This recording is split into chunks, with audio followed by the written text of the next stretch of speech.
Scandal Squad, welcome back to the channel, Celebrity Scandalist. Today we are going to talk about what Diddy's legal team has filed, saying that Cassie was complicit and the fact that she was actually enjoying the freak-offs, and the fact that they're saying she had the tape, so she was down with it.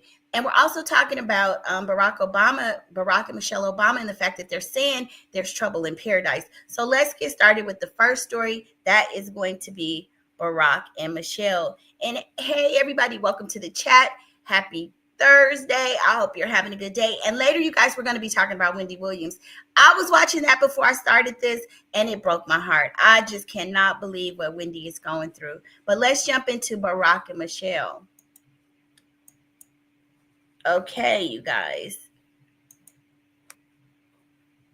So what they're saying is that Barack and Michelle, that there's trouble in their marriage. And here's the funny thing. Who's been married a billion years and they had trouble in their marriage? I mean, they've been married for umpteen years. Of course there's trouble. But anyway, this is being reported on Media Takeout. It says rumors about Barack and Michelle Obama marital trouble. There are growing rumors amongst Washington, D.C. insiders that Barack and Michelle Obama's marriage may be in trouble, according to two people with insight into the former president and his wife's inner circle. And so this is being reported on a lot of platforms. Michelle was noticeably absent from Jimmy Carter's funeral, which many believe she'd attend with Barack. And yesterday, Michelle's team announced she will not be accompanying Barack to Donald Trump's inauguration. Well, I could kind of see that. She probably don't want to be bothered with that guy. The insiders Media Takeout spoke to suspect that her absence could be a sign of trouble in the marriage. It could be a billion things, you guys, but let's get into what they're saying. Let's see.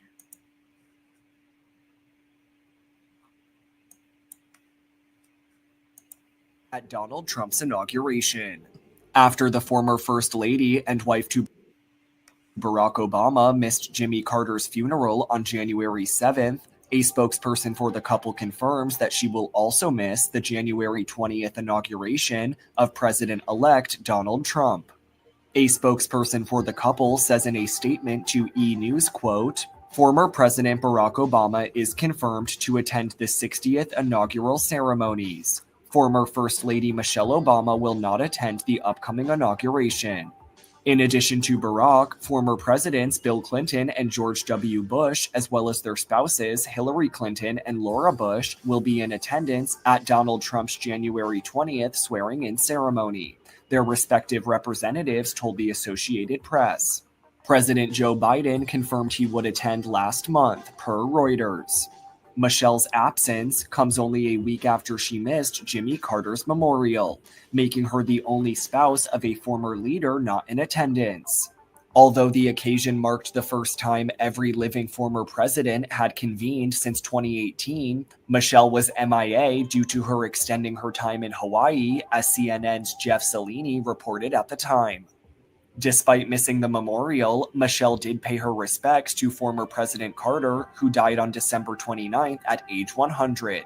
Through a joint statement with her husband they shared to Instagram on December 9th, saying, quote, "President Carter taught all of us what it means to live a life of grace, dignity, justice, and service. Michelle and I send our thoughts and prayers to the Carter family and everyone who loved and learned from this remarkable man."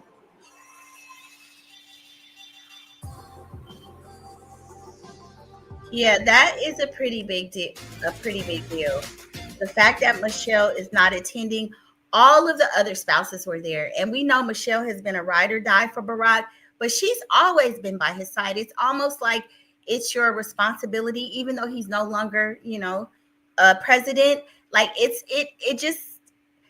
it creates so much controversy. And I could see you missing one, but now she's missing two. And these are historic events. So, I mean, it's just got everybody speculating what's going on in their marriage. And everybody goes through marital problems, They didn't come out with a press release saying that she was sick.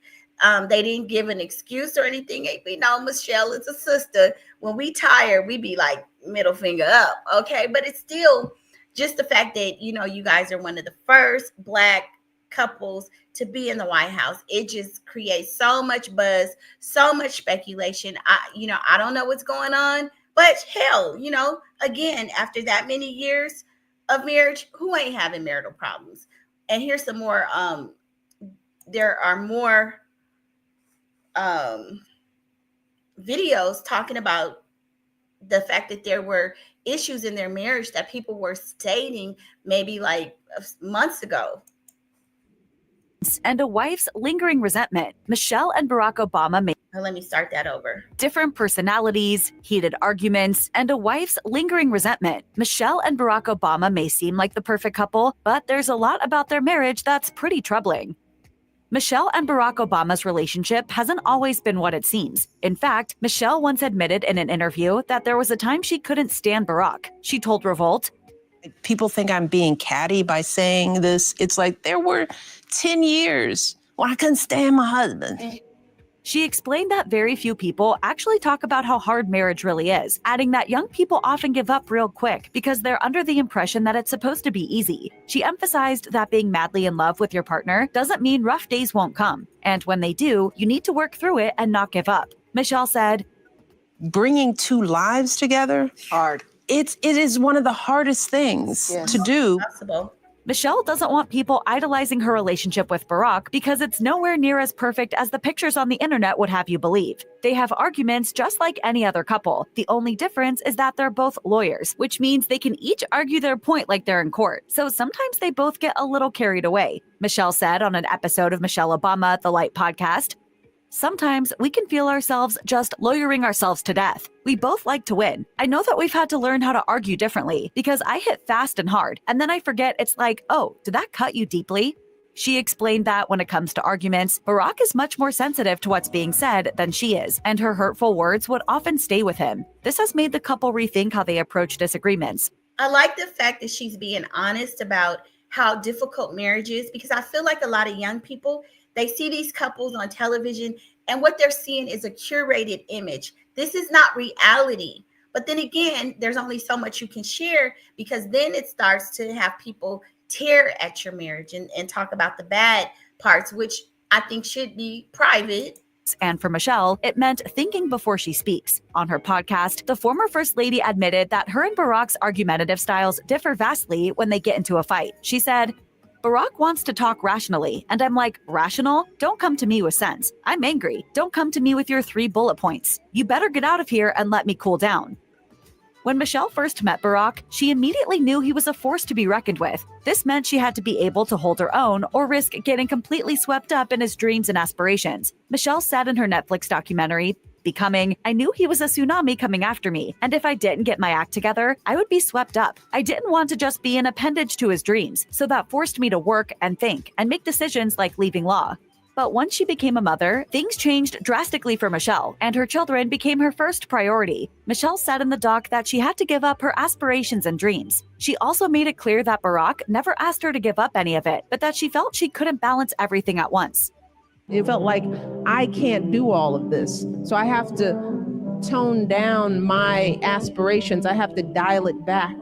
In her book, The Light We Carry, Overcoming in Uncertain Times, Michelle also touched on how she constantly dealt with mom guilt while living in the White House, writing, "One tiny thing would go wrong and my mother guilt would kick in. I'd start second-guessing every choice Barack and I had ever made." Michelle doesn't mince her words when people ask her for advice on marriage. In her book, The Light We Carry, the former First Lady makes it clear that the fairy tale expectations many people have of what marriage should be is nonsense. She wrote about her and Barack's marriage, "Somebody was always giving way more." There was even a time when Michelle and Barack were undergoing marriage counseling in an attempt to work on their relationship. Michelle That's crazy. I have that book. I still have that book from this day. That was one of my favorite. Where the Wild Things Are. Oh my God, that's my book. I've had that since I was a little girl. Well, I actually not the same book, but somebody gave it to me. I got friends have given me like multiple. Elle admitted that she initially thought counseling would fix her husband. She believed he was the problem, but quickly learned that she had some work to do too. She explained in Becoming, "My resentment for him was that Barack was prioritizing himself in a way. We had babies. He was at the gym. I was like, how do you find time to work out? I was like, so let me stop being mad at him for going to the gym and let me get to the gym, you know?" My happiness is not dependent on him making me happy. Barack and Michelle might have plenty in common, but they're also vastly different people. Michelle has even admitted in her book, The Light We Carry, that the two of them aren't always as compatible as they look. She wrote, "They ask how we have managed to stay both married and unmiserable for 30 years now. I want to say, yes, truly, it's a surprise to us too sometimes. And really, I'm not joking. We have our issues, of course, but I love the man, and he loves me, now, still, and seemingly forever." It appears that Michelle and Barack are the very definition of opposites attract. In her book, Michelle details how she's very much an extrovert who loves getting up early and mingling with people. Barack, on the other hand, is the exact opposite, a night owl who prefers his own company over spending time with a big group of people. They also have different ways of expressing their love. In her podcast, Michelle said that she grew up in a family where everyone lived close to each other, while Barack had to learn how to navigate long-distance family relationships from a young age. This means that he values telling someone he loves them, whereas for Michelle, love is all about your actions, not just your words.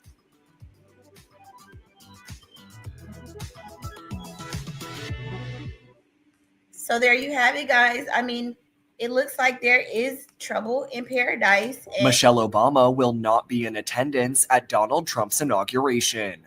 After the former First Lady and wife to Barack Obama missed Jimmy Carter's funeral on January 7th, a spokesperson for the couple confirms that she will also miss the January 20th inauguration of President-elect Donald Trump. A spokesperson for the couple says in a statement to E! News, quote, "Former President Barack Obama is confirmed to attend the 60th inaugural ceremonies. Former First Lady Michelle Obama will not attend the upcoming inauguration." In addition to Barack, former presidents Bill Clinton and George W. Bush, as well as their spouses Hillary Clinton and Laura Bush, will be in attendance at Donald Trump's January 20th swearing-in ceremony. Their respective representatives told the Associated Press. President Joe Biden confirmed he would attend last month, per Reuters. Michelle's absence comes only a week after she missed Jimmy Carter's memorial, making her the only spouse of a Yeah, that really looks bad for President, for Barack. I mean, there are just certain things that as the first, even of the ex-first lady, you're expected to do. All of the other spouses were in attendance. former leader not in attendance. Although the occasion marked the first time every living former president had convened since 2018, Michelle was MIA due to her extending her time in Hawaii, as CNN's Jeff Cellini reported at the time. Despite missing the memorial, Michelle did pay her respects to former President Carter, who died on December 29th at age 100. Through a joint statement with her husband they shared to Instagram on December 29th, saying, quote, "President Carter taught all of us what it means to live a life of grace, dignity, justice, and service. Michelle and I send our thoughts and prayers to the Carter family and everyone who loved and learned from this remarkable man." So now we're getting the truth behind what's going on in their marriage. And I honestly believe, that it's very private. I don't know why, We're getting new insight into the possible reason why Michelle Obama will not be attending Donald Trump's inauguration on January 20th. Let me stop that. Yeah, it's like some of this stuff should be private. And Michelle knows that there is a watchful eye on them, right? Let's see what Tiesha J says. "I wonder if she's just not wanting to attend because of who and what Trump is about. Trump didn't attend Biden's inauguration and was actually a president. I pray that Michelle is doing well." Yeah, but see, she's missed more than she missed. She's going to miss the inauguration, but she also didn't go to Carter's funeral, and the other spouses were in attendance. So that's why there's all this speculation, and there have been rumors that there was trouble in paradise. Hey, D-Dot, welcome. Hey, y'all. Say hello to D-Dot. Thank you, D-Dot, for joining. So what you think about Michelle not going to this inauguration and the fact that she missed not Biden's, but Carter's funeral? I think it's, they're under the eye. Everybody has been talking about this, because all of the other spouses were there.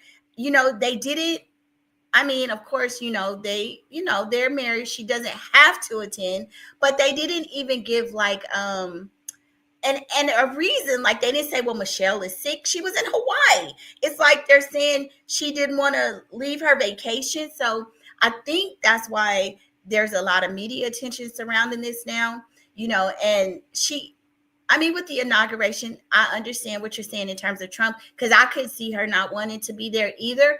But if Barack is there, it's sort of like, that's your better half. That's your husband. Like, you're not going to support him, So I think that's why everybody is like really questioning it. It's like, well, what's really going on? And then, there were rumors that they have been having trouble in paradise before. And let me play this for you guys again, where they're talking about, this is something that came out like months ago, where they were saying that there was different personalities, heated arguments, and a wife's lingering resentment. Michelle and Barack Obama may seem like the perfect couple, but there's a lot about their marriage that's pretty troubling. Michelle and Barack Obama's relationship hasn't always been what it seems. In fact, Michelle once admitted in an interview that there was a time she couldn't stand Barack. She told Revolt, People think I'm being catty by saying this. It's like there were 10 years when I couldn't stand my husband. She explained that very few people actually talk about how hard marriage really is, adding that young people often give up real quick because they're under the impression that it's supposed to be easy. She emphasized that being madly in love with your partner doesn't. So if she's saying, she's literally coming forward saying there were times that she could not stand her husband. So that is letting people think, hey, what's going on, right? That mean rough days won't come. And when they do, you need to work through it and not give up. Michelle said, bringing two lives together, hard. It is one of the hardest things to do. Michelle doesn't want people idolizing her relationship with Barack because it's nowhere near as perfect as the pictures on the internet would have you believe. They have arguments just like any other couple. The only difference is that they're both lawyers, which means they can each argue their point like they're in court. So sometimes they both get a little carried away, Michelle said on an episode. And you guys know, D-Dot, comment and let me know what you think. You know that they're going to be under the microscope more than any other couple in that White House, because they were like the first Black, first couple. So it's like anything that they do, they're going to get scrutinized very differently. It doesn't matter. People are going to look at them and be like, Michelle is not supporting Barack. Michelle is not doing this. So it's just times where you got to suck it up. In my opinion, I don't know. I'm not in Michelle's shoes. So, but where you got to suck it up. If not, it's going to be an issue and it's going to reflect poorly on her husband. Episode of Michelle Obama, the Light podcast. Sometimes we can feel ourselves just lawyering ourselves to death. We both like to win. I know that we've had to learn how to argue differently because I hit fast and hard, and then I forget it's like, oh, did that cut you deeply? She explained that when it comes to arguments, Barack is much more sensitive to what's being said than she is, and her hurtful words would often stay with him. This has made the couple rethink how they approach disagreements, and for Michelle, it meant thinking before she speaks. On her podcast, the former First Lady admitted that her and Barack's argumentative styles differ vastly when they get into a fight. She said, Barack wants to talk rationally, and I'm like, rational? Don't come to me with sense. I'm angry. Don't come to me with your 3 bullet points. You better get out of here and let me cool down. When Michelle first met Barack, she immediately knew he was a force to be reckoned with. This meant she had to be able to. You know what, D-Dot? That's crazy that you're saying this, because I have seen videos. Well, we know that they were at the Diddy parties and stuff, and it's coming out. A lot of people aren't going to believe this, but Barack's name was allegedly on those the list with Epstein. Remember Epstein Islands? A lot of the other one, the one, I can't think of his name, the other president. Like, if I see his face, I'll remember it. But it was a lot of those politicians and even the royal family. So yeah, I know, like, and they're trying to keep it private. That's why they don't want the list to come out. That's what they're saying, that they were there. They hold her own or risk getting completely swept up in his dreams and and aspirations. Michelle said in her Netflix documentary, Becoming, I knew he was a tsunami coming after me, and if I didn't get my act together, I would be swept up. I didn't want to just be an appendage to his dreams, so that forced me to work and think and make decisions like leaving law. But once she became a mother, things changed drastically for Michelle, and her children became her first priority. Michelle said in the doc that she had to give up her aspirations and dreams. She also made it clear that Barack never asked her to give up any of it, but that she felt she couldn't balance everything at once. It felt like I can't do all of this. So I have to tone down my aspirations. I have to dial it back. In her book, The Light We Carry, Overcoming in Uncertain Times, Michelle also touched on how she constantly dealt with mom guilt while living in the White House, writing, "One tiny thing would go wrong and my mother guilt would kick in. I'd start second-guessing every choice Barack and I had ever made." Michelle doesn't mince her words when people ask her for advice on marriage. In her book, The Light We Carry, the former First Lady makes it clear that the fairy tale expectations many people have of what marriage should be is nonsense. She wrote about her and Barack's marriage, "Somebody was always giving way more." There was even a time when Michelle and Barack were undergoing marriage counseling in an attempt to work on their relationship. Michelle admitted that she initially thought counseling would fix her husband. I think once you start having to go to marriage counseling, the marriage is pretty much cracked. I mean, you'd have to try to stay together, but it's like there's a problem. She believed he was the problem, but quickly learned that she had some work to do too. She explained in Becoming, "My resentment for him was that Barack was prioritizing himself in a way. We had babies. He was at the gym. I was like, how do you find time to work out? I was like, so let me stop being mad at him for going to the gym and let me get to the gym, you know?" My happiness is not dependent on him making me happy. Barack and Michelle might have plenty in common, but they're also vastly different people. Michelle has even admitted in her book, The Light We Carry, that the two of them aren't always as compatible as they look. She wrote, "They ask how we have managed to stay both married and unmiserable for 30 years now. I want to say, yes, truly, it's a surprise to us too sometimes. And really, I'm not joking. We have our issues, of course, but I love the man, and he loves me, now, still, and seemingly forever." It appears that Michelle and Barack are the very definition of opposites attract. In her book, Michelle details how she's very much an extrovert who loves getting up early and mingling with people. Barack, on the other hand, is the exact opposite, a night owl who prefers his own company over spending time with a big group of people. They also have different ways of expressing their love. In her podcast, Michelle said that she grew up in a family where everyone lived close to each other, while Barack had to learn how to navigate long-distance family relationships from a young age. This means that he values telling someone he loves them, whereas for Michelle, love is all about your actions, not just your words. So you guys, if you see it, I mean, it looks like there is trouble in their relationship, in their marriage. I just wish it wasn't so public, because like I said, they're going to get scrutinized more than any other couple. And I think that, Michelle probably, if she's not sick, if they can't come up with a public statement as to why she's not there, like, Michelle, girl, what are you doing? They're going to be all up in your business.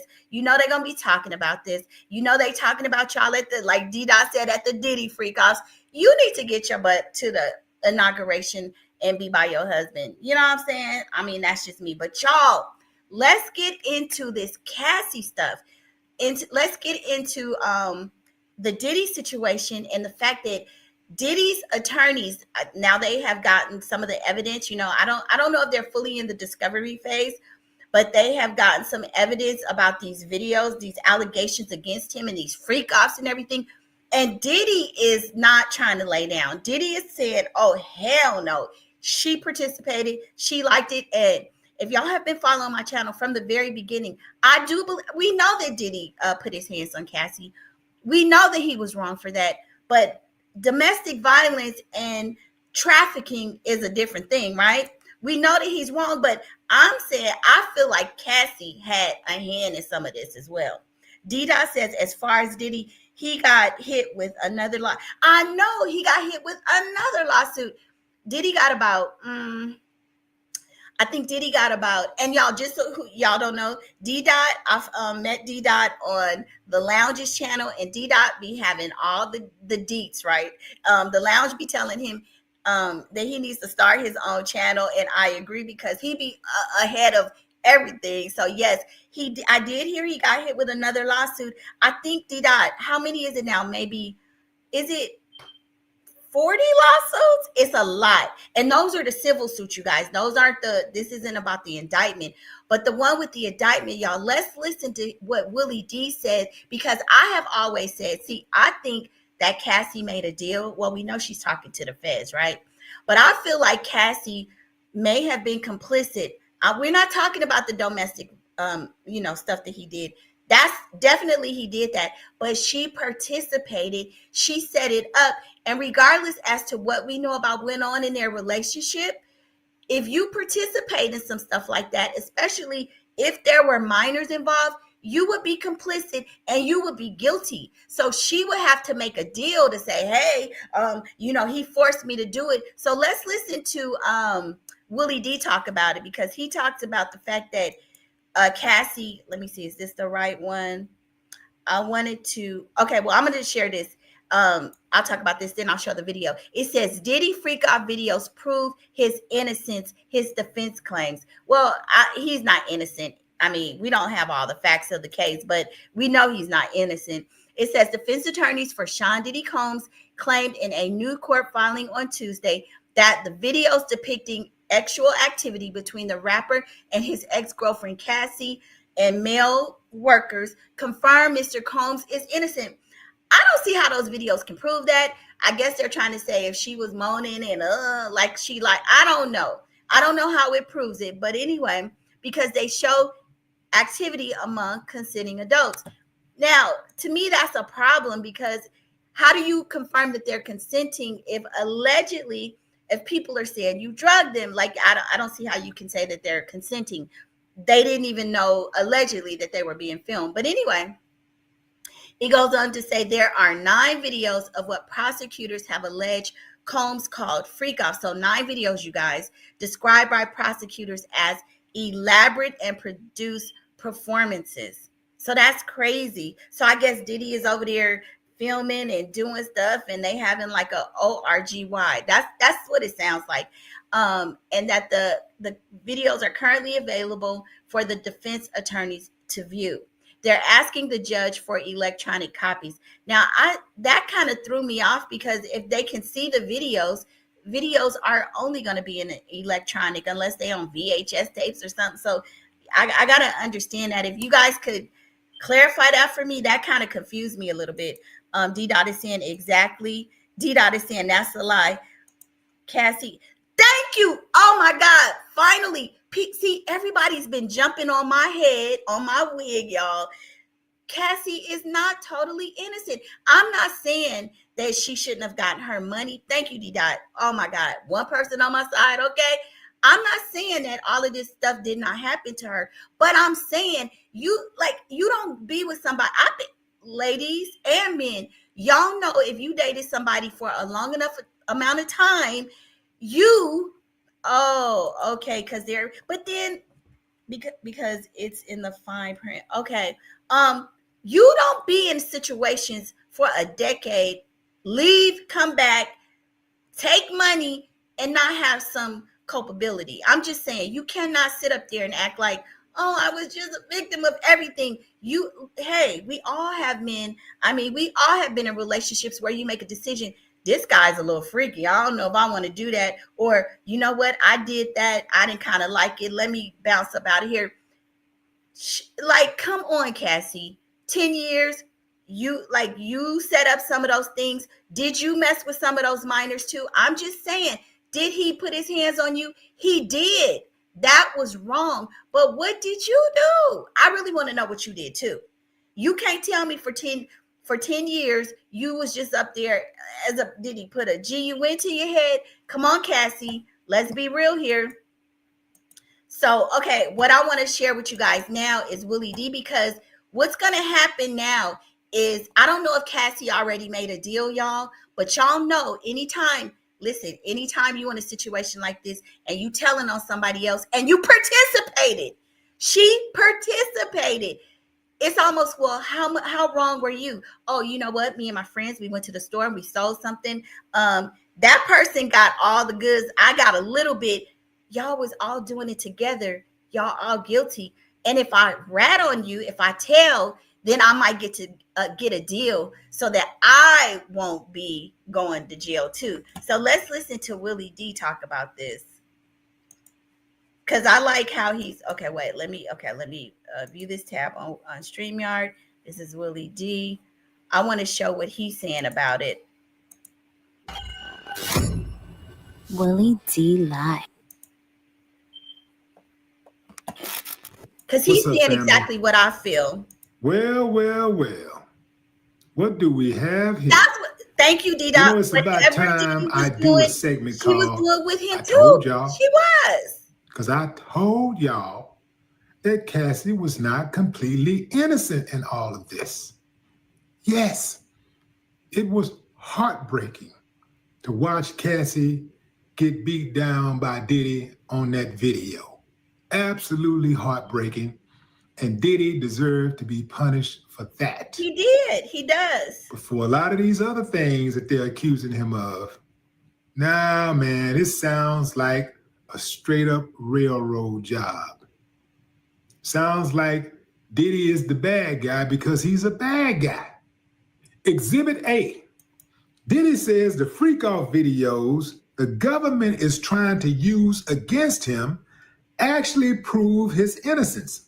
Now, I don't believe that those videos prove his innocence, but what I do believe is they're going to find a way to show that, Cassie, for a minute, you was riding with some of this dirty Diddy stuff. Don't act like you wasn't down with the swirl girl. Come on now. He says the tapes show consensual sex with Cassie, and he even claims she appeared to enjoy herself. According to new legal docs, Diddy's defense team says they've seen the 9 so-called freak-off videos the feds are making a big stink over. But the attorneys say they are talking about the kids, but there still has to be evidence because a lot of people are talking about the kids, the minors, and that's the thing. They need to get the evidence. Now, I believe that maybe because there's some higher ups involved, they may be hiding information. I don't know. But if Diddy messed with some minors, and Cassie was part of it, is she not going to be held accountable for that as well? Because I don't give a dang. You know, if this man was putting his hands on you, that's terrible. But you know goodness well, you should not be messing with children either, though. Come on now. There's a point at which you could have said, hey, now I'll do this with, over here. But those are babies. You don't get to act like you so innocent from all of this. I'm just saying. Say the content on the tapes amounts to private sexual activity between fully consenting adults in a long-term relationship. Diddy's legal team says Cassie not only consented to the freaky deaky episodes, she thoroughly enjoyed herself, is evidently happy, dominant, and completely in control. The docs reference victim 1, who we now know as Cassie. Prosecutors describe the videos as elaborate and produced sex performances in the federal indictment against Diddy. But his lawyers say the footage does not depict sex parties, but rather adults having consensual sex, plain and simple. Now, y'all jump in the comments and let me know, how are they going to prove that they didn't participate? If you're in it, like, it's easy for somebody to come after the fact and say, oh, I didn't want to do it. He beat me up. But like, I don't know. I mean, it's how are you going to prove that? Because he's going to say, y'all, Diddy is saying we were Bonnie and Clyde. We did this together.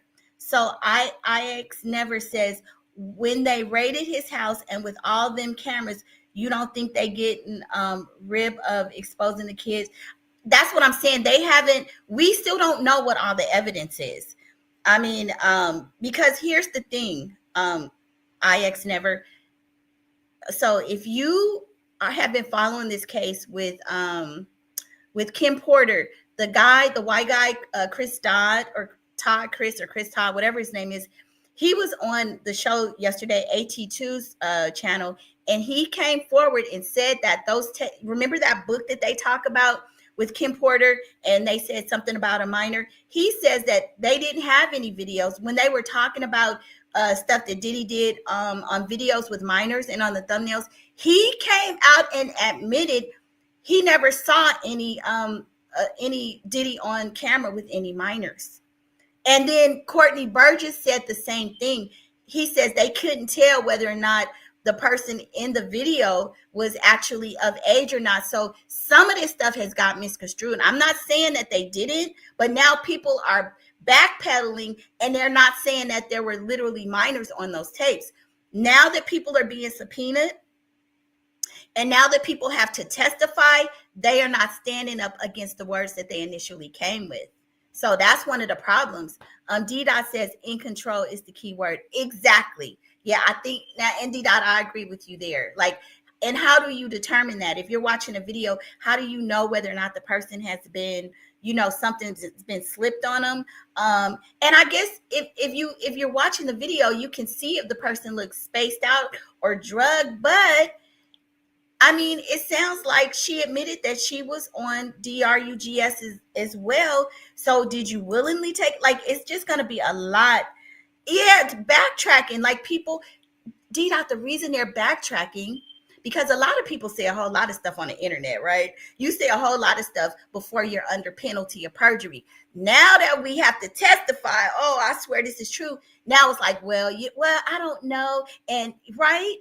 For clicks and views, we be saying a lot of ish, but now that the rubber is meeting the road, people are changing their tunes, and that's the problem.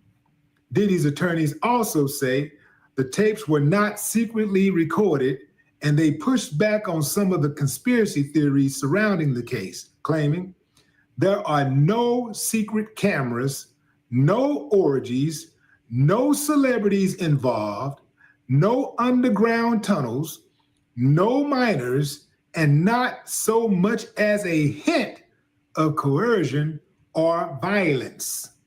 And get this, Diddy claims Cassie kept the recordings on her devices for years and turned them over to the government herself. And he's refuting the feds' position that he kept the videos as collateral. He insists the videos are not on his devices and were not seized from his home. Diddy's attorneys say the tapes don't show any evidence of violence, coercion, threats, manipulation, drug use, excessive alcohol consumption, and they add. Right, D-Dot, see, that's the problem. That is the problem. Jaguar Wright was one of the biggest. I used to report on Jaguar Wright way up in 2020, right? And so all of this stuff that she has said now she's coming back saying, you know how they say backpedaling and pussy popping, okay? Now Jag is talking about, oh, it's AI. I didn't say this. I didn't say that. That's the problem. So now a lot of these allegations that were made, even if it happened, I mean, y'all, so for those of you who don't know, I used to be a litigation secretary. I didn't do criminal law, but I did do, mechanics and all the corporate stuff like that. And I'm familiar with how, if I was the one filing the lawsuits with the attorneys and stuff, you have to have proof. Everything we're talking about on the internet, we talking ish. But those underground tunnels, I mean, they could be there, but if it's connected to some powerful people, if it's going to implicate powerful people, it probably will never come forward. But if you're pinning it on Diddy in this case here, you're going to have to show the proof. You could talk about whatever the hell you want to, but without withstanding proof and tangible evidence, that issue's gonna blow up out the water. And people like the Jaguar Wright talking about, oh, I didn't say this. Well, no, you said you saw this. You said this. You said that. Why are you backpedaling now? So it makes it hard for some of this evidence to stand. Although we do know the feds are hard to beat. But still, D-Dot says it sounds like Cassie wanted to set up the. Oh, D-Dot, I got something I'm gonna play for you in a minute. Something that Todd Chris said. I just gotta set it up. Y'all know I'm a little bit trying to navigate around here, but I want you to listen to something about how a person, Chris Todd was saying it would be smart for a person to go and tell on the other person first so that they don't get in trouble and that they can cut a deal. So I'm going to play that, but I'm going to finish playing, him, Willie D. There is certainly no evidence of sex trafficking. Diddy said all along he's innocent, and his attorneys say the proof is on the tapes. I don't believe he's innocent, but I believe they did it together. The feds provided to the courts. Tapes that Diddy's team say Cassie was on, having a good time. See? being in complete control. See, I told y'all. So basically what he's saying, what Diddy's team is alleging, so y'all could see me on the screen. If I'm taking something and I'm like, ugh, then y'all could be able to see it, right? Most people can tell, like if you have children or whatever, you've been around people, you know when a person is zonked out. But if I'm on the tapes like, and I'm look like I know what I'm doing, then yeah. Well, how you gonna sit up there and say that I was not participating? I didn't want to. Maybe she did not want to do it. Now that could be true, but you know when you have a spouse and you have a partner and they into freaky stuff and you love them, maybe you did it because you loved them. But don't act like you had a bang bang to your head and they made you all 10 years. No, I don't believe that. I told y'all. There ain't no way that Cassie would be in a 10-year relationship, or no woman would be in a 10-year relationship with a man, and she's assisting him with his wild, freaky fantasies, and she's not enjoying any of it. No way possible, unless she was being held in a dungeon, captive. Couldn't get out. No way out. She's just a straight sex slave. Think about it, fam. Just think. You got a woman who's in a relationship with a man who is supposed to be one of the biggest freaks of all time.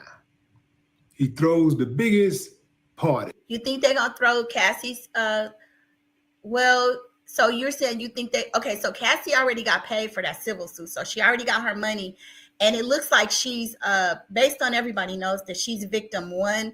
I believe in his indictment. I believe it's 3 people, and there was supposed to be a superseding indictment, which we're still waiting for. So I think he's indicted. So the way it will work is that maybe those the things against Cassie, they may be reduced, because I really don't think he's gonna beat this whole case. I think they're gonna get him on something, but maybe like the domestic stuff, because usually y'all know if somebody smacks you around, they have to go through 2 years of counseling or something like that. But you ain't serving no 15, 20-year prison sentence over beating somebody up. Come on now. But Dita, I want you to hear something. I want to play it. Let me try to play it, and you let me know if you can hear it, because I want you to hear this guy Todd Chris's theory as to what a smart person would do. So I'm gonna play it and put it one in the chat if you can hear. So let me just try to play this for you, and you could tell me if you can hear it. What you say? Yeah, it's floating around, but that's the only pure evidence of him. That's true. Okay. So let me play this, and you tell me if you can hear it.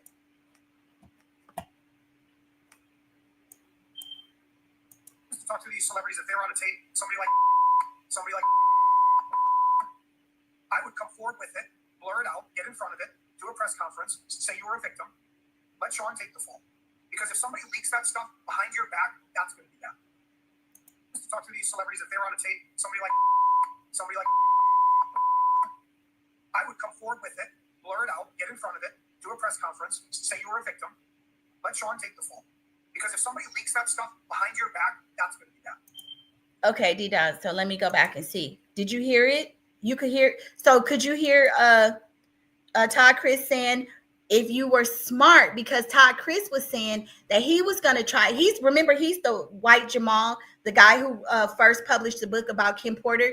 He was saying that if you were on any of those tapes, that the smart person would go turn themselves in and say you were a victim. And that's exactly what Cassie did. That's what she did. I'm going to play it one more time for those people in the back so y'all can hear. And I'm going to change the speed so it's not, because I had it speeded up. So let me see if I could change the speed. Maybe I can't. Let's see.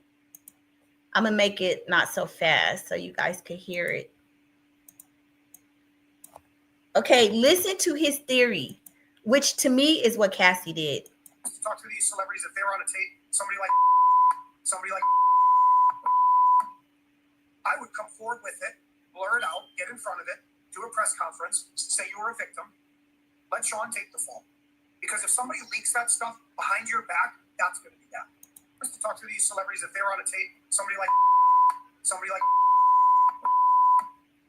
I would come forward with it, blur it out, get in front of it, do a press conference, say you were a victim, let Sean take the fall. Because if somebody leaks that stuff behind your back, that's going to be bad. Okay, so y'all heard that, right? This is what essentially, I'm not saying nothing happened to her. Essentially, that's what she did. So Equan Hill says she wasn't involved. She knew what was going on. Thank you. The first person to agree with me was D-Dot, because everybody be jumping on your head if you say Cassie wasn't a victim. I'm not saying Cassie was not a victim. What I'm saying is that you don't F around with somebody for 10 years. I'm a woman. Hell, I done had guys do stuff. And, and I've done things that I've been like, this is out of my character. I don't like this. I mean, I only go so far, child. I ain't going all the way to the left. But we have all done things that we have done because we love somebody. But you cannot act like you were totally an innocent victim the whole ride. No, you were riding with him like Bonnie and Clyde. D-Dot says, Cassie planned this moment. Oh, okay, D-Dot. We got to get through this. We got to get through this. We got to get through this Willie D video. But y'all, to me, and I agree with D-Dot, I feel like she was a victim. But y'all remember that it was Kevin Fine, her husband. Remember, he was the trainer for Diddy. So when he came in, and remember, so she probably had been with this man for 10 years. She's like, when are you going to settle down? I want kids. I want this and that. When Alex Fine, is it Alex Fine or whatever his name is? So when he came into the picture, they started messing around. And then maybe they came up with a scheme. It's like, okay, he helped her get off of DRUGSs. That's what she said. And it's like, okay, we're about to finesse this. Now, let me see if I can find this picture. I want you guys to see why I said, this picture always rubbed me the wrong way. I had it. Let me see. Okay, I got it, y'all. Let me share this picture. Now, Cassie, let me see if y'all can see this picture. Let me try to make it bigger. I want you guys to see this picture. Let's see. Let me see if I can make it bigger. This is Cassie and Alex Fine, her husband. Trying to make the picture bigger for you guys if I can. Okay, I know y'all can see this picture. Now, to me, this is after she got the money from Diddy. They wearing fur coats. This looks like a PIMP to me. I'm sorry for somebody who has been traumatized and all of this. And I know they was probably doing some promo or something. But now y'all done got 30 mil or whatever, allegedly. This look like a finesse. Y'all jump in the comments and let me know if that don't look like a PIMP and his, that looked like a finesse to me. So let's see. Baba up the score says, feel like he still did, so no excuse, but she may have encouraged behavior that could have been stopped earlier. Exactly. On it that she could have prevented because she wanted it to go that way so she could be scot-free. Yeah, I mean, we're not saying Diddy ain't guilty. We know Diddy did some ish. I mean, allegedly, that's what we believe. But I also feel like, girl, don't sit up there and act like you was woe is me the whole time. No, you didn't, child, please. D-Dot says, yep, he got a point. That's what I'm saying. If you do something, so that to me means that maybe he was 100%, responsible. But girl, you had your 30 to 40% in helping orchestrate all of this. And the reason you kept going back is because of the money, the LV bags, and the lifestyle. Let's not act like you didn't. D-Dot says, so basically Cassie was I believe to some degree, yes. I mean, we don't know if she participated with the kids, but she set up this stuff. You guys were Bonnie and Clyde. It happens all the time. And then when somebody gets in trouble for it, then it's like, I was a victim, but she was smart. She finessed him. She came forward just like that Chris Todd said. She came forward first and said, I'm about to drop a dime on both of us, but I'm going to say you were the master manipulator. And he probably was. And because he's done a whole bunch of other bad things. So of course she's gonna look like the innocent one. But girl, come on now. That's all I'm saying. I don't think that she don't deserve to get her money. Yes, she does. But I feel like she flipped it and finessed him on. Equan says she knew she wanted the ending. Yeah, she said on it. And I feel like the guy is this Alex Fine. I feel like her husband, like they got together and they said, "Hey, how can we get a back out of this?" I mean, that's like if you work for a company, right? And you know they screwed you over for years, and you know it was harassment or whatever, and you go, at some point, I'm going to sue them, just like this woman did the whole thing with the ESPN and that the Joy Taylor and all that stuff, right? It's not like it didn't happen. It's not like maybe you weren't put in some bad situations, but she kept them tapes because she probably was smart enough to know at some point, I'm going to use it against you, which is what she did. Baba says, I don't think she's going to go down for anything, but I feel like she low-key the mastermind in a 48 laws of power type of way. And Diddy and Nasty. Yeah, now that's a good point. The 48 laws of power. I feel like, and this is just me, you guys, I feel like the husband that he came in and helped her mastermind it. I feel like she was so weak for Diddy for so long. I don't see her really masterminding it. I feel like they did it together because remember when that trainer came in, he knew what Diddy was up to. So they got together. They both like, F him, you know, he's a scumbag. Let's get together. How can we flip this? You know, so I think they did it together, you know, and they were able to get him, you know. I don't think that she just masterminded it all, but I definitely think that she was part of the freak off stuff. Adidas says he can see it. Yeah, y'all, and I'm not saying that Cassie is not a victim. Yeah, she was, but not 1,000%. Adidas is laughing. Equan says, I agree. Derek Blackwell says finesse truth. Yeah, because y'all see them standing up there in them furs. Let me tell you, if you a victim, you know, if you've been traumatized by somebody and you up there, I'm in the Bay Area. And that's the kind of pimp stuff, you know, the pimps was wearing the fur coats with their chick on the side. She dang but had a bikini on under here. I'm just saying, after you got that money and you standing up there in furs, like I probably, if I was her PR rep, I would say, yeah, we got 30 million. So let's tone it down. We're going to be crying over some, you know, we're going to be very cutesy and demure. Okay. We're not popping out in no pimp furs up in here. No, Hey, Lulu, welcome to the chat. It's good to see you. D-Dot says exactly, sis. Hey, y'all, give a shout out to Lulu. That's my moderator. Equine Hill says she's a Judas. Okay, y'all, we're going to jump back to this. Let's go back to, I gotta find it. Y'all should have never jumped away from it because now I need to go back to the Willie D video. Hold on, y'all. Let me get back to the Willie D. Okay, here we go. Let me share this. Parties so freaky, they call them freak-offs. She is his romantic, intimate partner. Bonnie and Clyde. Who, by her own admission, participated in these freak-offs. Set them up. Where people allegedly were coerced and forced, sometimes beaten, sexually assaulted. They were given spiked drinks, drugs.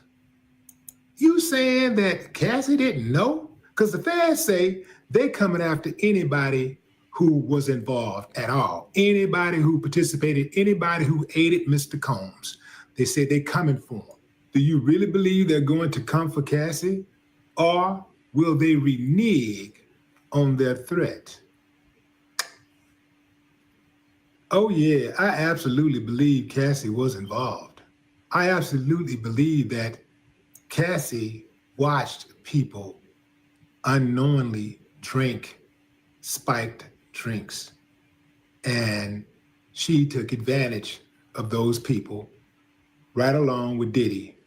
Yeah, because if you think about it, the fact that she set it up, she actually had the intel of knowing what the plan was. So let's say, for example, if Diddy was planning a freak off and she contacted me, she knew the plan. Maybe I didn't know the plan. So you can't act so like you're so innocent because you have done this multiple times. So you know the routine. The new person coming in to this freak off may not know what they're in for, but you knew. You knew. If that indeed did happen, there's absolutely no way she could be in a 10-year relationship with Diddy and be involved in his freak-offs and not be privy to the MO. Although Cassie was often seen with Diddy, there was oftentimes she was not seen with Diddy. So she could have made a break for it. She could have called somebody. She could have winked. But she didn't do that. Why? Yeah, D-Dot, there are allegations that Mary was involved with Kim Porter and Diddy, with a lot of his other women in Diddy and Cassie as well. So yeah, I believe that too. Because Cassie was getting what she wanted. Yep.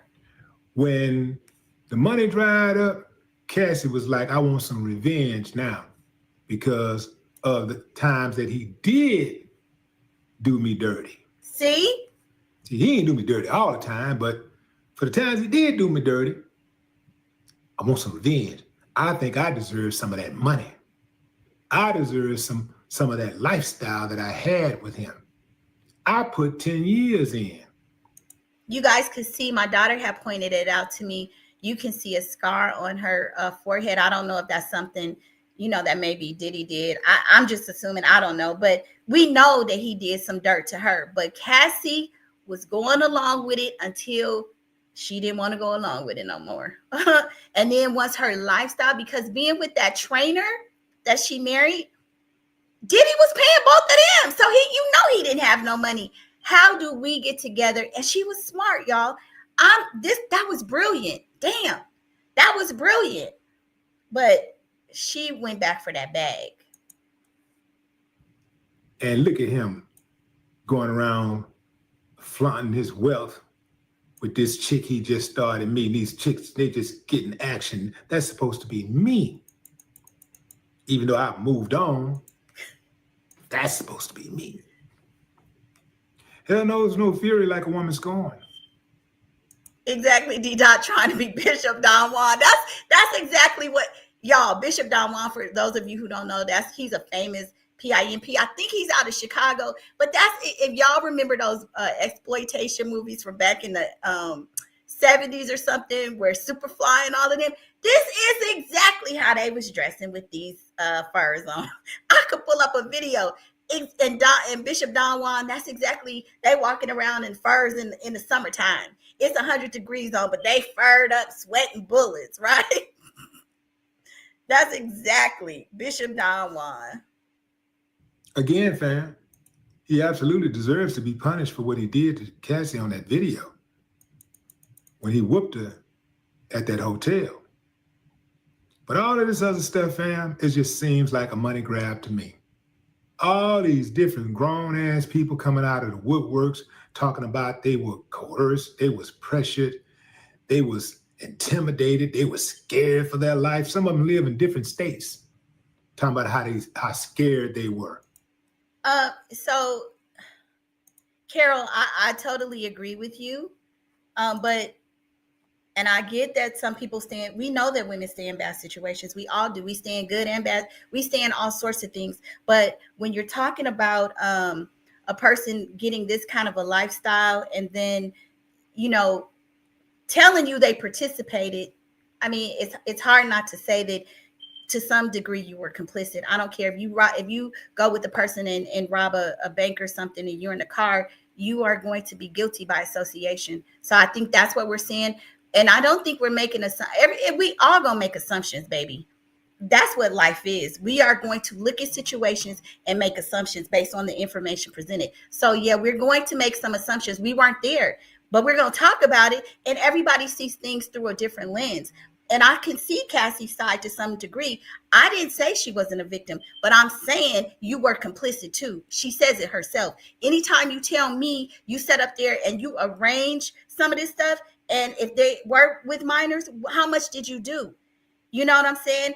If you've done this 100 times and an innocent person coming into it, you know the plan, you know the scheme. So I'm just saying, don't claim I'm 100% a victim. You was doing some victimizing as well. That's all I'm saying. Back to regular programming. And I hear you though. I hear you.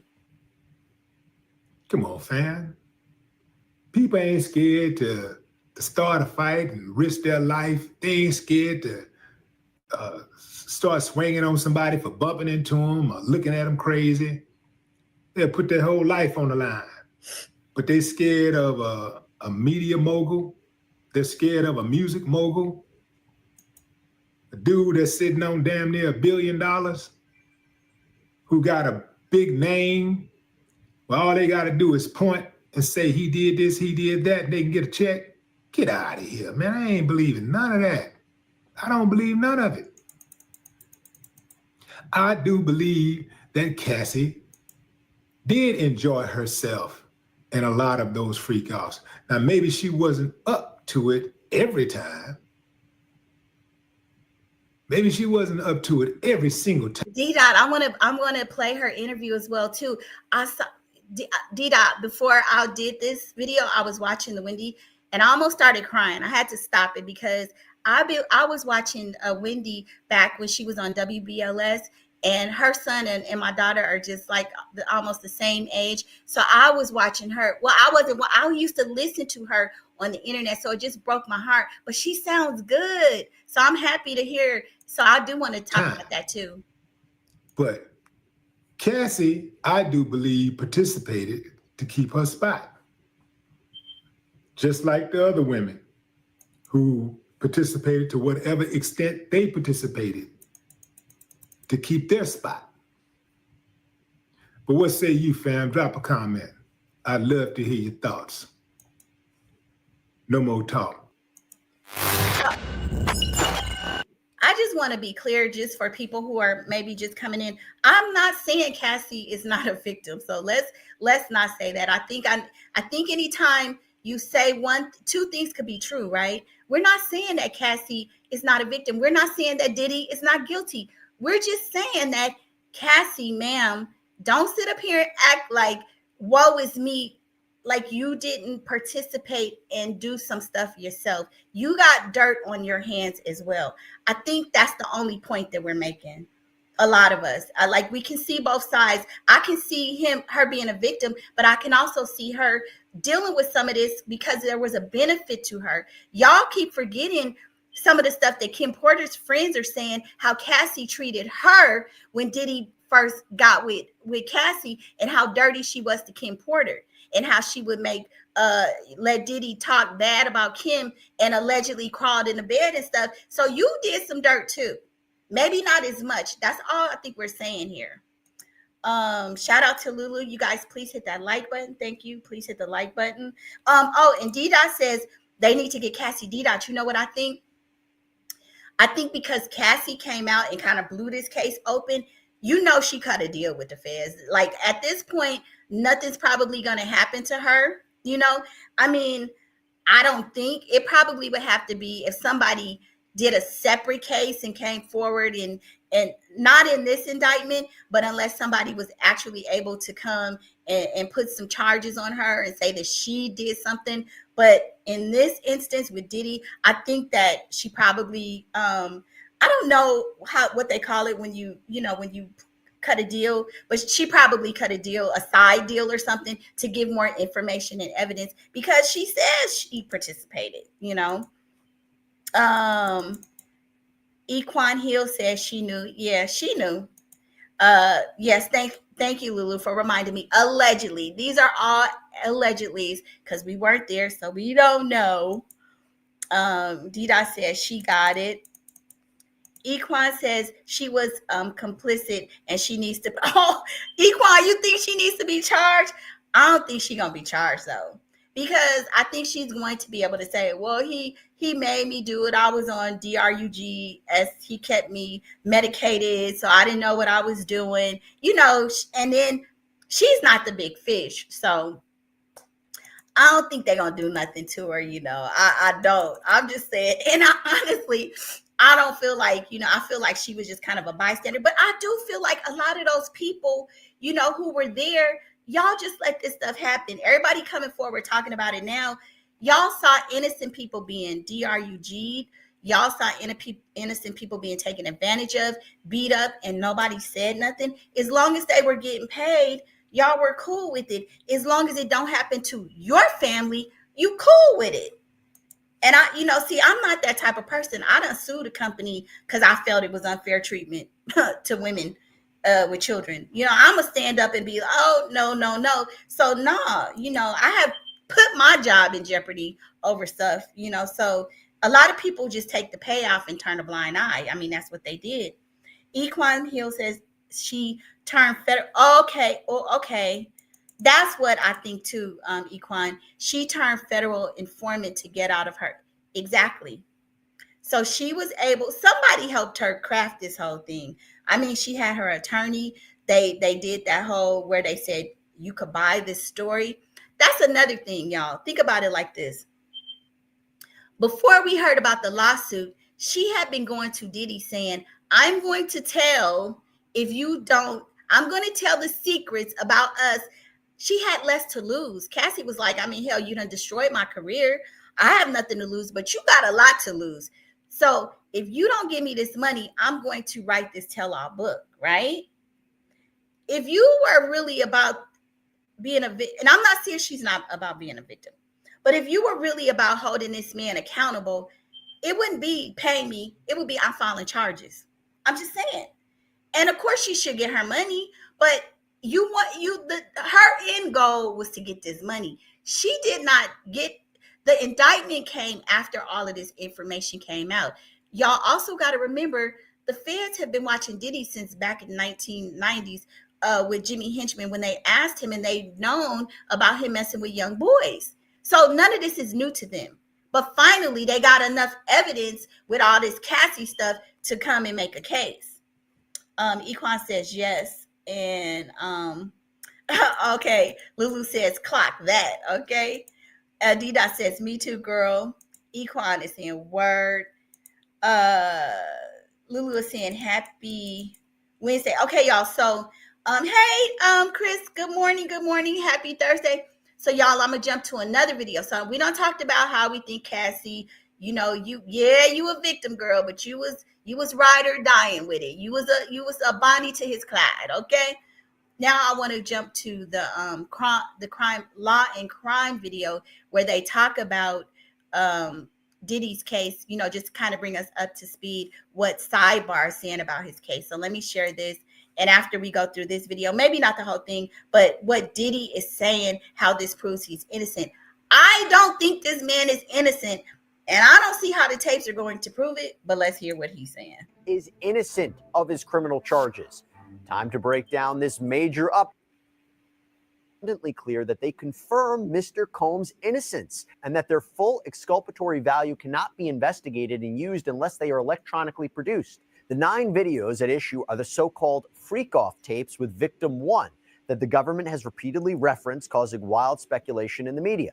Contrary to what the government has led this court and the public to believe, the so-called freak-offs were private sexual activity between fully consenting adults in a long-term relationship.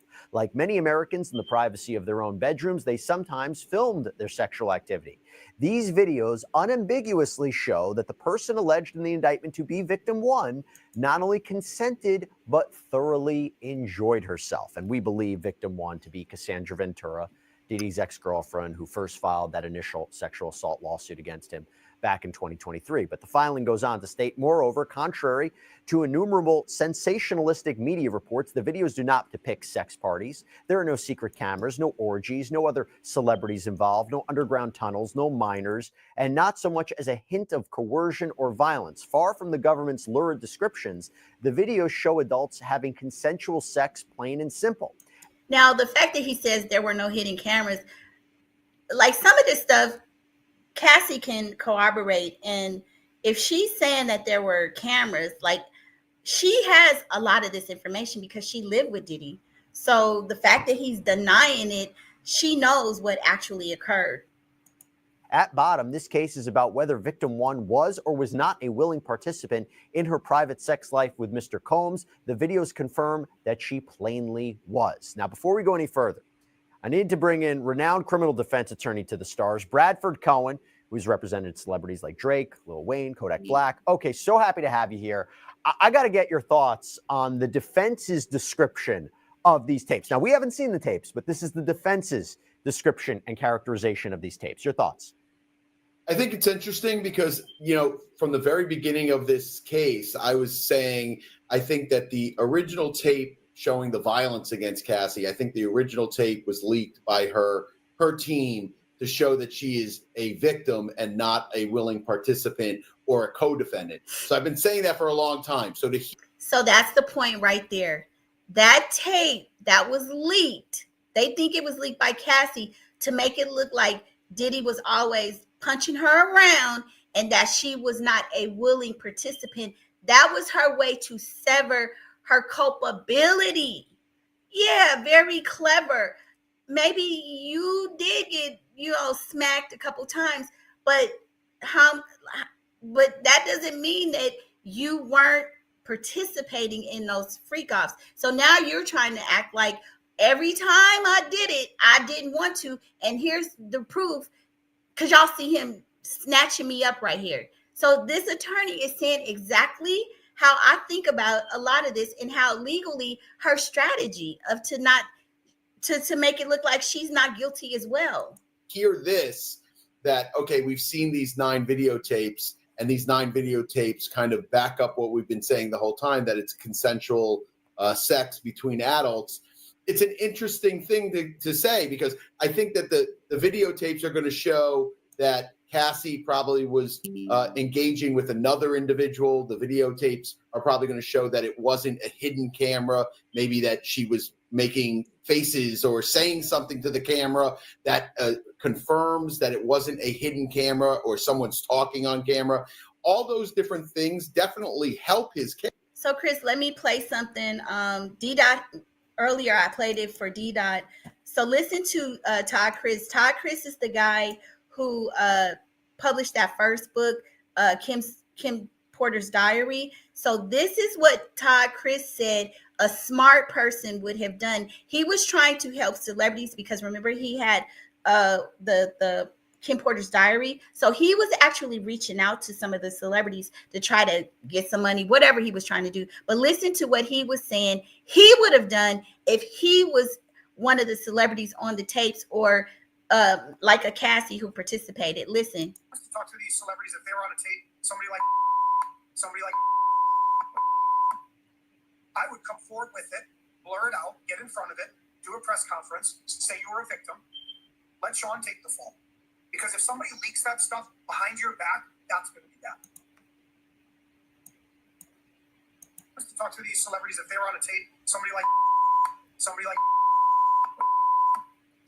I would come forward with it, blur it out, get in front of it, do a press conference, say you were a victim, let Sean take the fall. Because if somebody leaks that stuff behind your back, that's going to be bad. So you hear that? I mean, that's a strategy. Get ahead of it. You go and tell on yourself, I was a victim. Yes, I did it, but woe is me. Come on now. Case. Is it a smoking gun, as we say? No, probably not a smoking gun, because she's going to still say, listen, I was still under the control of Sean Combs. He was physically controlling me. He was mentally controlling me. That's going to be where she goes with this whole thing. And that's where that tape of violence comes in to show that, yeah, it might have looked like I was doing these things on video, that I was a willing participant. But in reality, I knew if I was not a willing participant, then something else would have happened to me physically or mentally. That is exactly what I wanted to ask you about, is about how the prosecution is going to use these tapes. Because the defense in their letter, they describe victim one in these videos as, quote, happy, dominant, completely in control. They write, there is no evidence of any violence, coercion, threats, or manipulation whatsoever. There is no evidence that any... Chris, what they say about Lauren London? Let us know, because I haven't heard. What? I want to know. anyone I is know Dee, I want to know incapacitated too. or under the influence of drugs or excessive alcohol consumption. There is certainly no evidence of sex trafficking. So, Bradford, the government has been very specific in what these freak-offs are and why they are illegal, why it's not just group sex, but what makes it illegal. What are they going to say that these tapes show? I mean, doesn't it have to have some element of violence? Does there have to be drug use? Is it just proving that sex workers are in those tapes? Is that sufficient? You might be right that this is just one piece of their overall case, that it's not a smoking gun. But I feel like there has to be more in the tapes to show evidence of pressure or threats. Otherwise, the defense is basically, the prosecution is basically saying, and correct me if I'm wrong if this doesn't sound right, she may look like a very active, willing participant, but don't believe what she's saying, what she's doing. Maybe that's the case, but you can see where it gets complicated. Like I said, by no means do I think this is any good for the state, if it is the government, if it is exactly what they're saying that it is, if it depicts everything that they're saying, if the defense is right and it depicts these things. By no means is it good for the state, for the government. Is the question really becomes, how are they going to use those tapes? Are they using the tapes? Obviously, she's going to have to testify that she was under physical and mental abuse, and that's why she participated in these things. Whether or not a jury believes that is going to be a very big leap. But do I think that's the only evidence they have? Probably not. If the government is the government in the Southern District of New York, I can't imagine this is what they're hanging their hat on if it's what the defense describes. It's like he's basically saying once it goes to the jury, they're going to have to believe that Cassie was totally a victim for 10 years under duress and was forced to do this all the time. If there's any inkling that she may have been, how they say, without a reasonable doubt, I don't think that you can get her. You're not going to be able to show that there's not a doubt that she participated. I just don't think so. Even with that video, Dida says, if they don't go after Cassie, I won't be surprised. Yeah, I don't think, I think like what Equan said before, that she is like probably an informant now, and she was able to cut a deal. So I don't think they're going to go after her now. I think she's going to have to testify, and she's going to be the one to try to say, did he, he abused her, made her do all of this stuff. Hey, Helen Rosenthal, welcome to the chat. Yeah, we talked about it earlier, that Michelle said she will not be attending the inauguration. But what we were talking about is the fact that she also didn't attend Carter's funeral. So that's why people are saying that there's trouble in paradise. Like, she's skipping two major events and she's not really given a reason as to why. They're not saying there's an illness. So it sounds like, they're saying it's because of marital issues. Equan says, yeah, but she's not going to be charged, though. That's a fact. Yeah, no, she's not. And she's not the big fish. I mean, Diddy is the big fish. They want him, Yeah, those things that when you have a weakness in a case, the government has to decide how they're going to use that. See, he says, when you have a weakness in the case. When you have a weakness in the case. I just feel like the stuff with Diddy and Cassie, I don't think they're going to throw it all out, but showing a video of him, punching her and all that stuff, that's horrible. But is that an isolated incident? Because you got to think of what his defense is going to say. They're going to say that was something that they were having, and all you see is the side where he was attacking her. Listen, I know how attorneys do. They're going to spin it. And that's one video. You're going to have to possibly show more. But what they were trying to do is to, I'm going to use the word poison the minds, for lack of a better term, to make everybody think that she never wanted to do it. And I don't think they're going to be able to prove that, because he may even have evidence that in text messages or people saying, if Cassie did stuff outside of him, that's really going to be bad for her as well. My guess is they're going to use it to show that there were sex workers, that these sex workers were paid. I would imagine that they have the sex workers that are in the video to come in and describe what was going on or what happened before they went on tape, whether or not they had drugs or alcohol or anything else, whether or not Cassie had drugs or alcohol, whether or not there was a discussion between Sean Combs and Cassie before the tape started. So Right. I think that the tape is going to be one portion of it, but the testimony of either the sex workers that were in the video and or Cassie is going to kind of tie it together. That's my guess. By the way, if the tape shows sex workers, is that not just in and of itself transportation to engage in prostitution? The third count that he's facing, it's a federal charge. It's a serious charge. It's not as serious as racketeering or sex trafficking, but if there are sex workers in those tapes and Sean Combs and victim one, presuming it's Cassie Ventura, are with these sex workers, does that look like a straight up conviction on that charge, or am I wrong? You're not wrong. The issue becomes whether or not a jury really wants to convict on those things. You know, when you have cases with like, you know, you have pimps involved and you have living off the funds of prostitution and things of that nature, where there's money being exchanged and it's a large sum of money, where the individual who's making money off of the prostitution, that's kind of like usually where you see federal cases go. You don't see a lot of federal cases where it's a John who hired a prostitute and they're having sex with, you know, someone they know or a girlfriend or a boyfriend, whatever it is. It's very unusual. So again, it's going to come down to the jury. Is the jury going to buy the fact that these feds are bringing a case? If they can't prove anything else.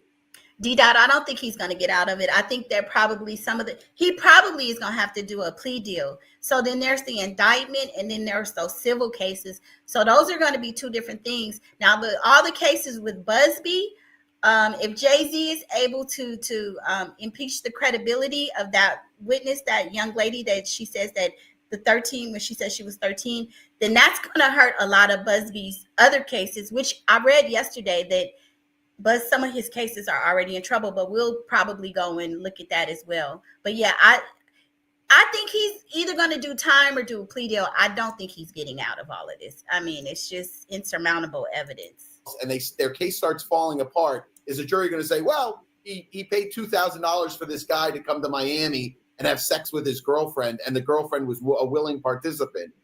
That's to me, it's a hard sell.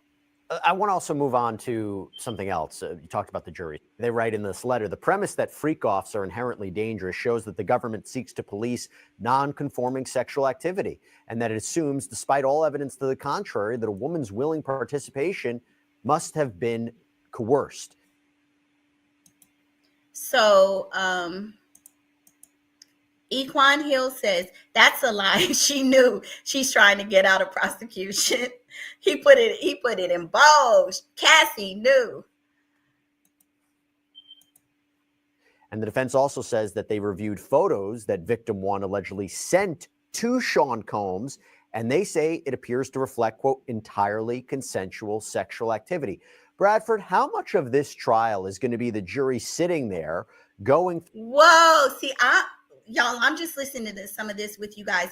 So they're saying that apparently they have text messages of a back and forth between Cassie and Diddy where she is agreeing or like she sounds like she's down with it.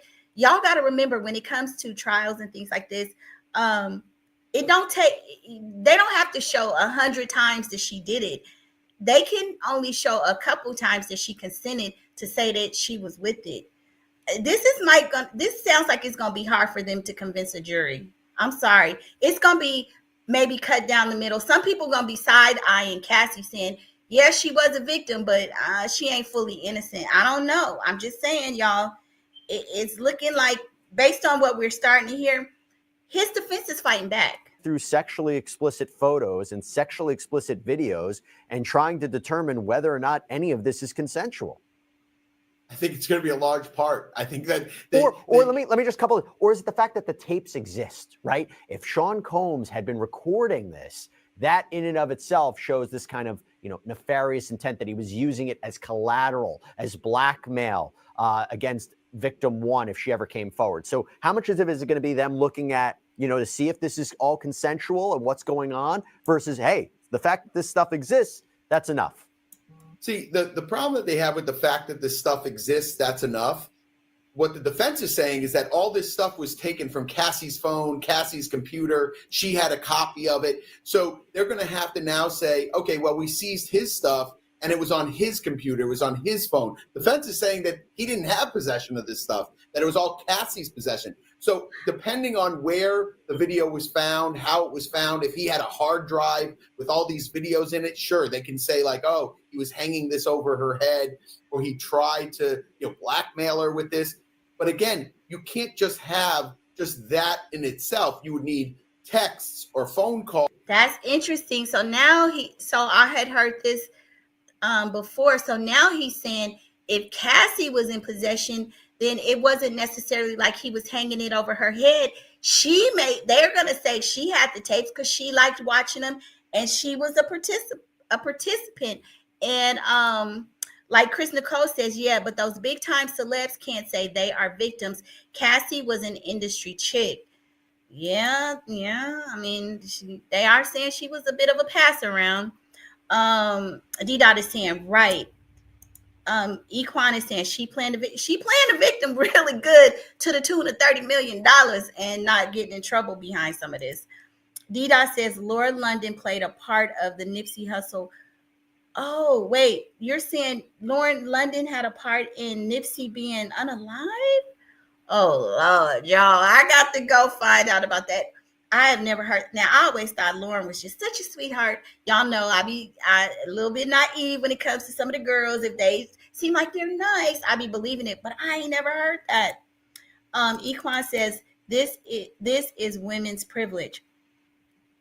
To some degree, you're right, Equan. And one thing that pisses me off, too, is how I see Cassie, again, not saying she's not a victim, but there are young Black women who are prostitutes, and they get villainized and talked down on like they're scum and dirt.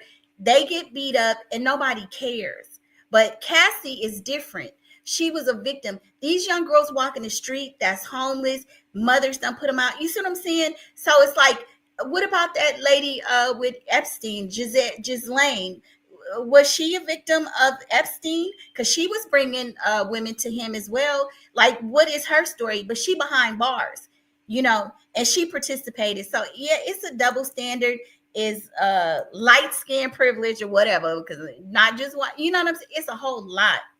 Chris Nicole says, girl, Jaguar and others have said she is an accomplice in this because she was side by side with Diddy and Cassie, and they are alleging she said, wait a minute. Girl, Jaguar and others have said she is an accomplice in this because she was side by side with Diddy and Cassie. Look, I'm having an aha moment. And they allegedly set Nipsey up. You guys, so from what Chris is saying, I did hear there was a Nipsey tape, allegedly. And it said there was a tape that Whack 100 or something saw with Nipsey on tape with a man. And I did hear, because I saw pictures. I never knew that they were saying to the depths that Diddy and Cassie child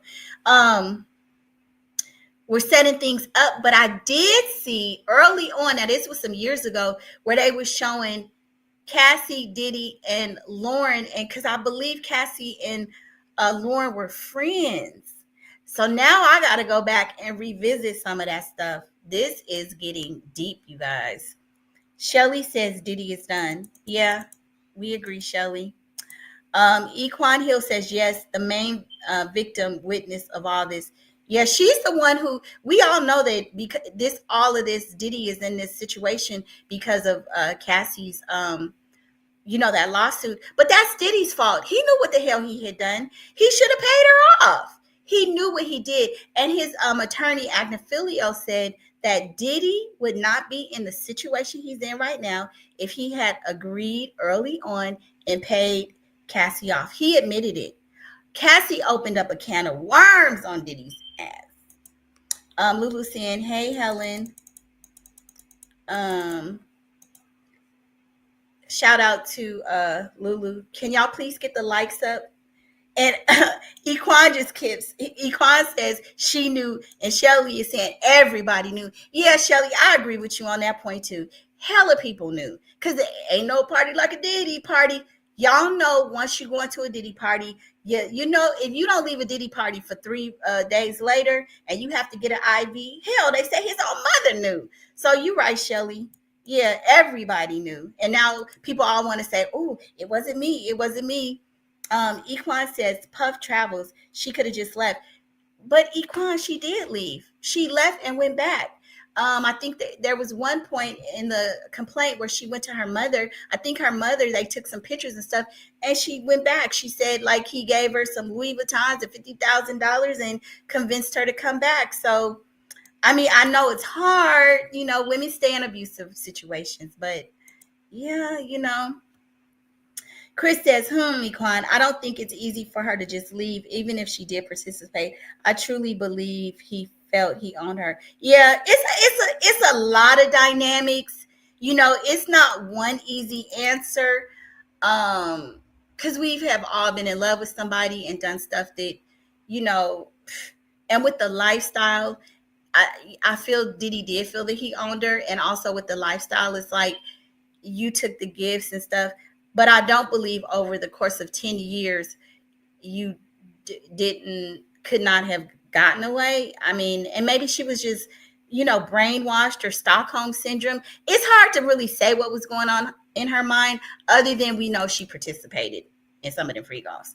Shelly says Diddy is snitching on everyone, as is Jay-Z. Yeah, because he wants to save himself. You know, but y'all forget, before a lot of this started, it was R. Kelly, and they said R. Kelly was going to start pointing fingers at Jay-Z. Y'all remember they said this like 3 years ago.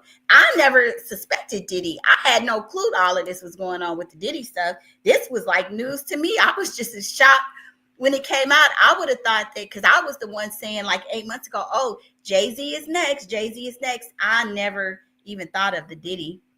Equan Hill says Chris is Chris Nicole, maybe. Yeah, I mean, we don't know. Like, we all speculating. You know, it's a lot. You know, she had her reasons for staying.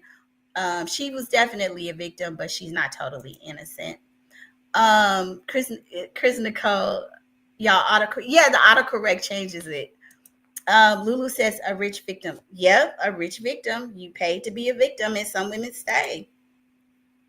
Equan says, Chris Nicole, do you think she was involved and didn't know what she was doing? Now, I don't believe that. I mean, you cannot say that she was involved and didn't know what she was doing, because after you do something unless you just simple, okay? You cannot, a third grader knows, you know, like after do something, repeat, rinse and repeat and do it again, you gotta know. So yeah, she knew. But now she's trying to say she didn't want to do it. It was Diddy forced her to do it. That's what she's saying.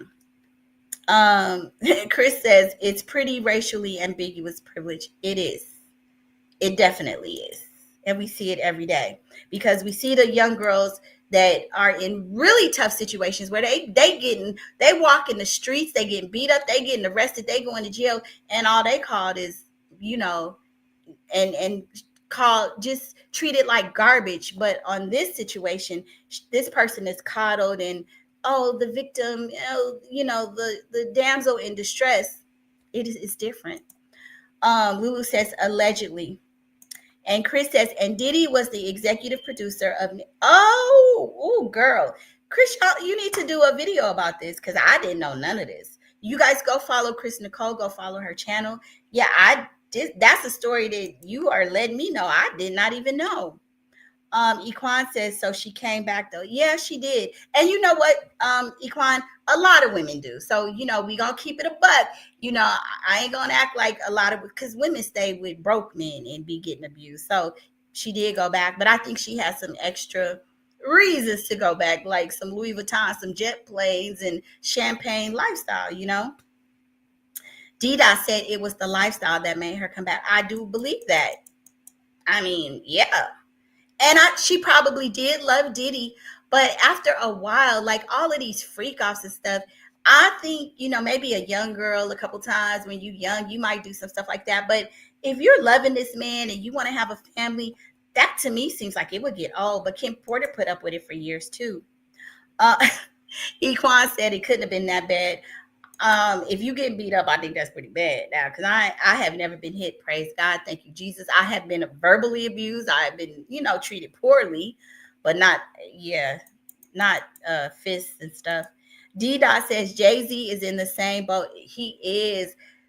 This situation with R. Kelly has opened up Pandora's box for a lot of people. A lot of people are having to put out fires that they weren't anticipating. And I believe a lot of people are pissed at Diddy because of this.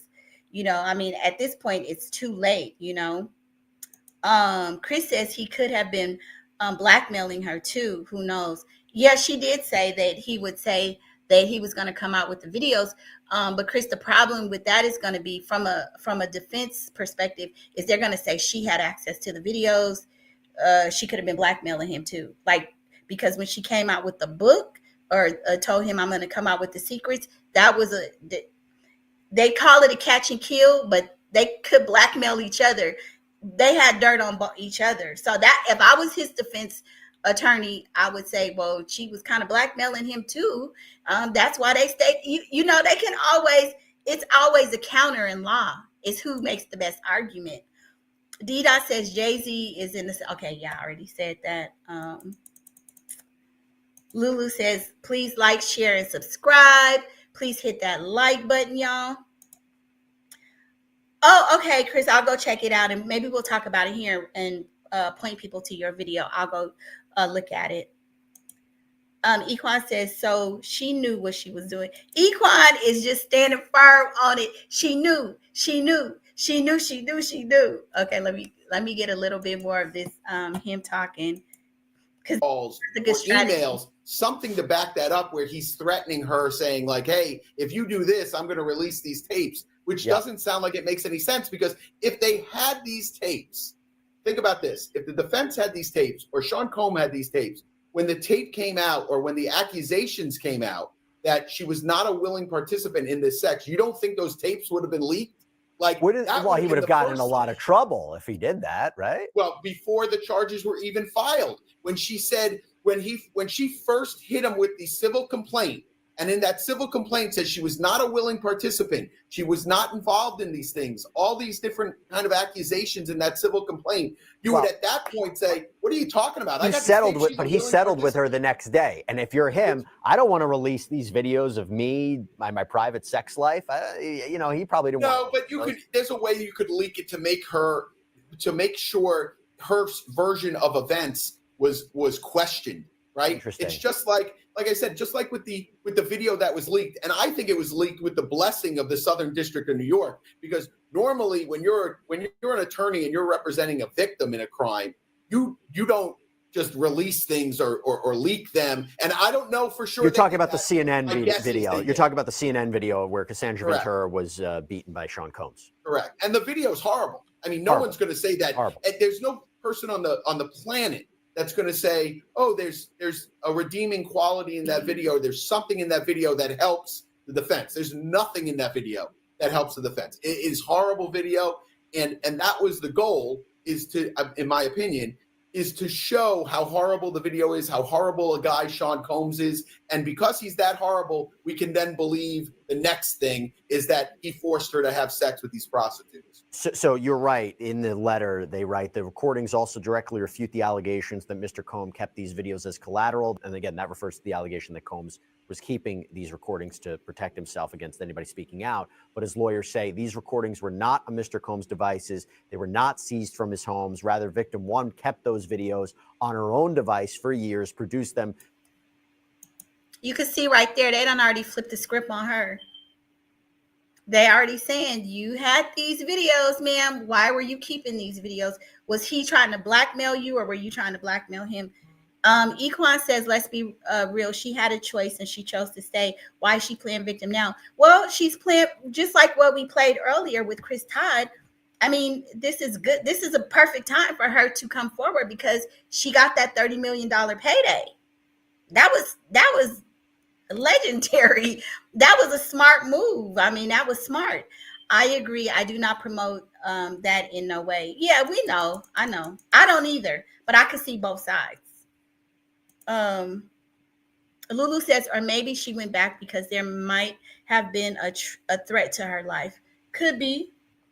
I mean, she gonna have 1,000,001 reasons why she stayed, and women stay all the time. So we can't. I mean, we're not saying that she should not have stayed. I get it. Women stay with broke men. They stay through abuse. Women stay with men touching their kids. So it's a lot of psychology that goes into it. I think some of us are just saying she's not 1,000% just woe is me. Chris says, I think these women are not all innocent, but I think at a certain point, trying to get out led them being told they can't leave or else. I agree with that too. At some point, you get so deep in the game, you get scared, and you know what these men are capable of. I mean, because like she said, he threatened Chris Cuddy, blew up this man's car, and then what she showed us, he didn't have a problem putting his hands on her. So yeah, I get that too. To the government herself, that's their characterization. I mean, I'm curious. The defense says, hey, after the raids, we found other videos that he had in his possession. But here's what I wanted to ask you about. So there are lines in this letter that are redacted. They're blacked out. Is that for graphic reasons, or is that to protect victim one's privacy, or maybe the privacy of others? It could go either way. So I don't know if it's just because it's graphic. Generally, when you're writing these letters to the Southern District, to a judge in the Southern District, you're not blacking things out because of graphic nature. You're usually blacking them out for some sort of privacy right or something that the judge already ruled on. What I think is interesting is this move by the defense, in my opinion, is genius, right? Because there's So Equan, the thing about what Jay-Z has to do with this is the fact that he has now been named in a lawsuit, a civil suit with Diddy. And if you remember, Diddy ended up behind bars in an indictment based on a civil suit that Cassie filed against him. So no, there aren't any charges against Jay-Z at this point. However, just like there weren't any charges against Diddy when she first came forward, it started the feds to investigate him. So that's what people are saying, that because of all of these new allegations that are coming out about Jay-Z, he could potentially be facing something as well. Because Gene Deal is talking about he got short eyes. I don't know if you guys seen this. Gene Deal has gone on record saying Jay-Z like him young. We've been saying that for a long time. So because with that case with this alleged minor, all of this stuff starts opening you up for charges to be brought against you if the feds want to take a look a little further. Because that's what happened to Diddy. That's exactly. It was Cassie's lawsuit against him that got him into the hot water that he's in right now. There's an order that says, hey, you can't disseminate any of this stuff. You can't leak it to the press. You can't talk about it in the press. So putting it in a motion, putting it in a letter kind of circumvents that by saying, hey, listen, judge, this is a filing. If the government wanted to seal that filing, we sent it over to the government. We gave them a copy of it. We sent it over to you.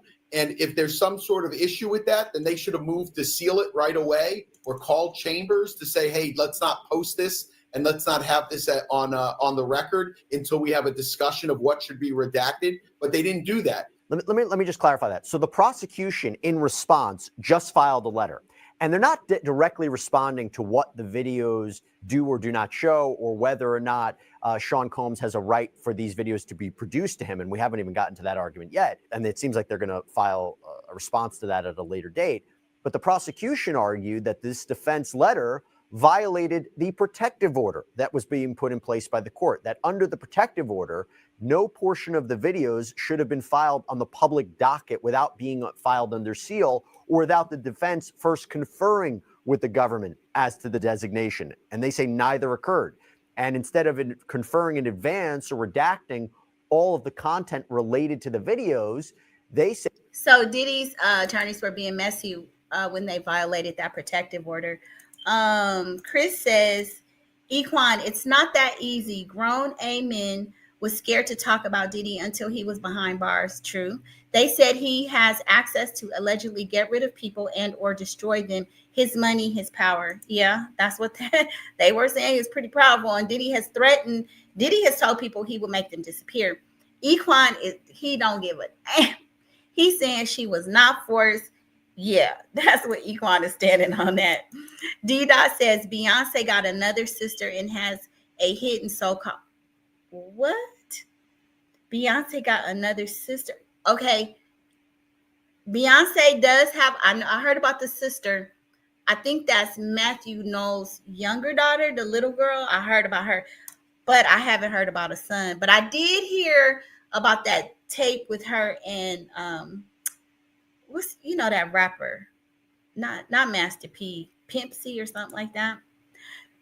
Chris Nicole says, Equan, sorry, you are starting to give me vibes that all women are guilty. How do you feel about Diddy?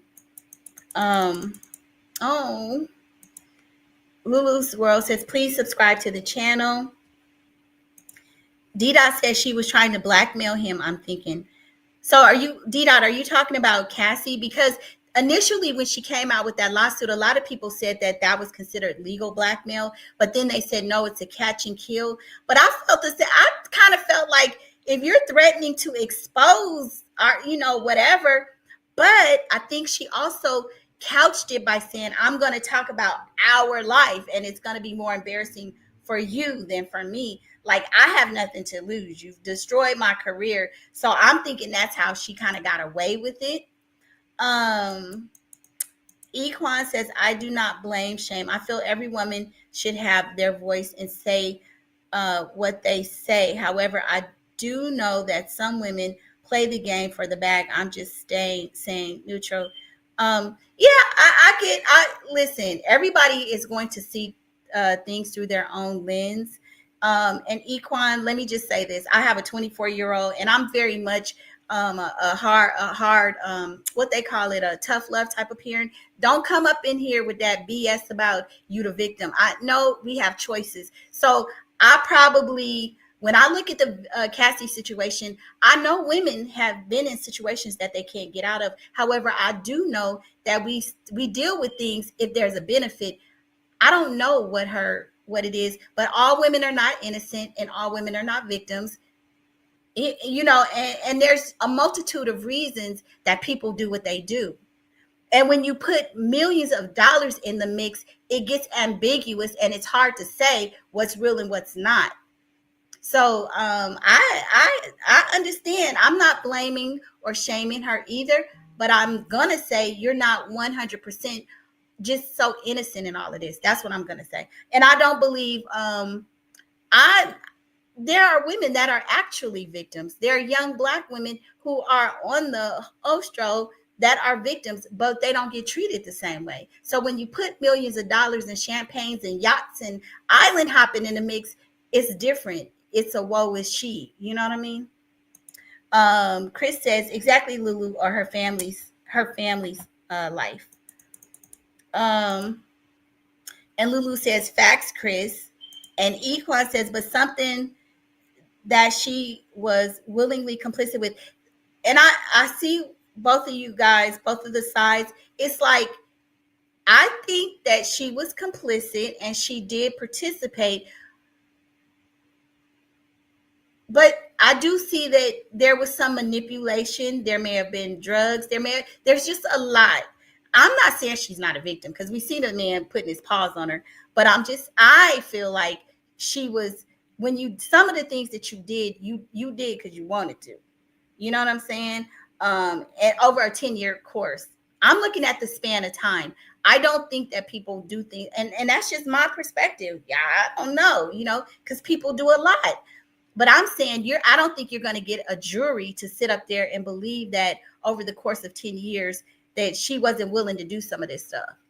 But that doesn't mean she wasn't a victim. Two things can be true. Y'all. Chris says the problem is you keep coming for Cassie. Speak on Diddy and how much of a he is. And Chris, I agree. We said that Diddy is guilty of something. We know that. So I don't think that I can't speak for Equan, but I'm saying we know Diddy did some stuff. I don't think anybody's trying to absolve him from that. I don't think that's what is going on here. I'm just kind of coming also, if you listen to this attorney, they're giving you a countering side. They're telling you how the defense will counter this. It's never really who's right or wrong, it's who has the best argument. We cannot determine guilt if you weren't there. But from a legal perspective, it's how they're going to argue this. I don't think that a jury is not going to have some reasonable doubt that Cassie was complicit. It's the doubt factor. And it depends on what their jury instructions are. The jury instructions will determine how they have to think and view the evidence. We don't even know what the jury instructions are.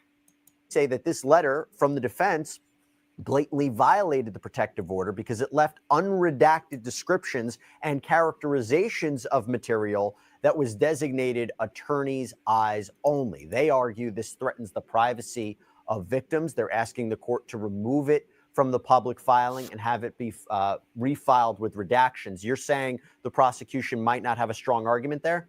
No, and the bell has been wrong. What are you going to do? You're going to refile it and cross some stuff out? It's already out in the public. Yeah. You already know what's in those videos. And it's not like the problem that I have with this, and I always say this, it's like you're not discussing what's in a video, but at trial, you're going to see the video. There's going to be people in the pews that are going to be able to report on what's in the video.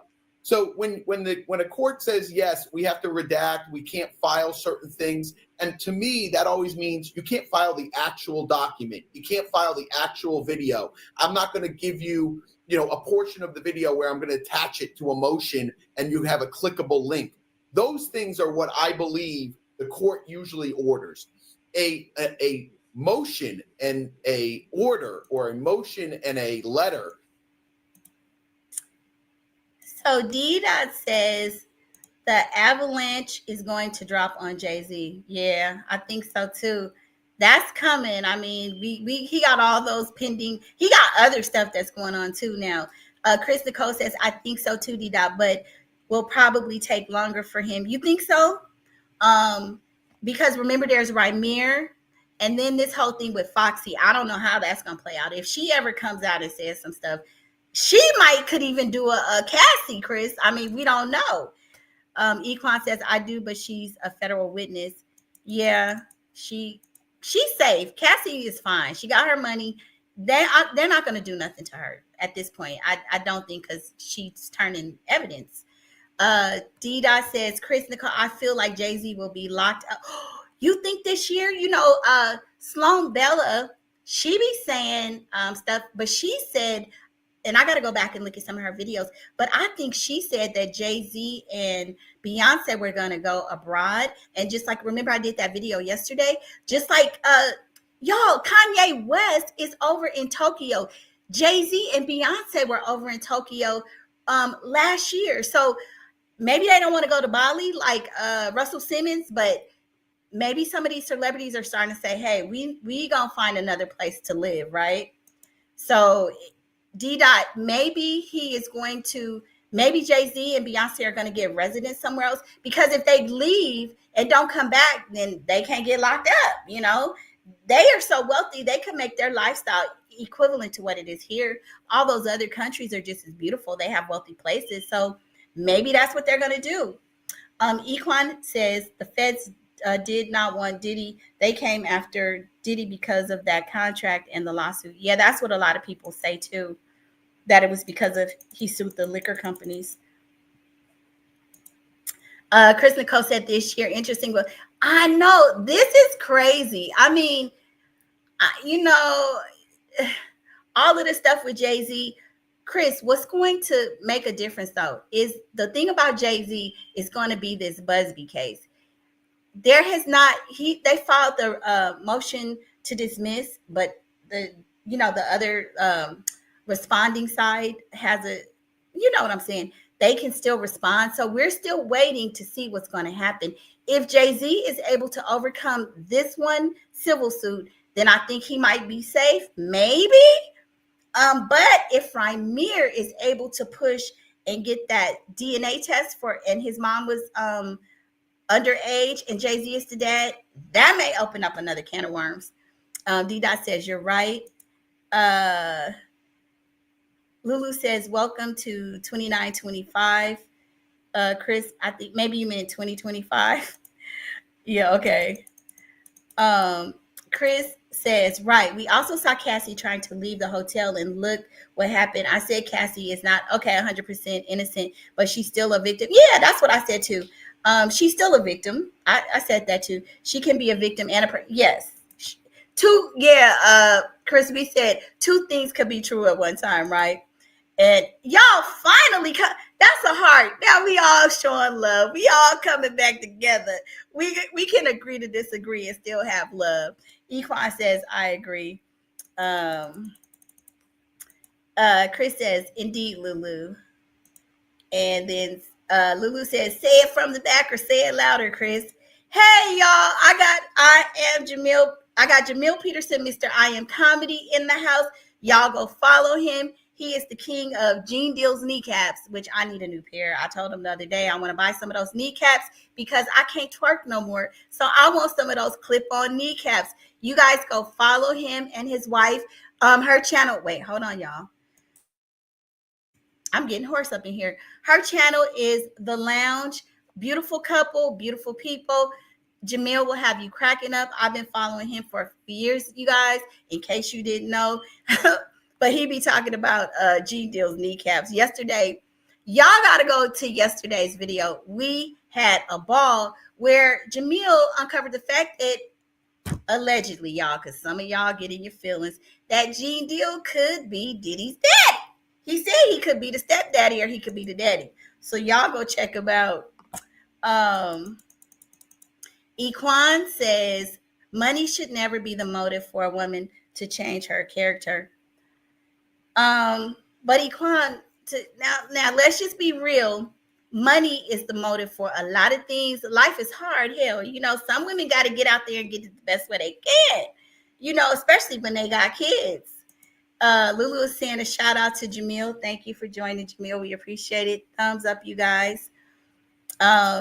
Chris says, oh, I don't mind seeing both sides, but that's why I say none of them are 100% innocent. Yeah, none of them are 100% innocent. Hell, if I was involved, I wouldn't be 100% innocent. Y'all, and I ain't going to put my business out here, but I done kind of did some stuff when I was younger. Like I might do something and circle back and be like, yeah, but I want to twist it in my own bit. That's what we all do.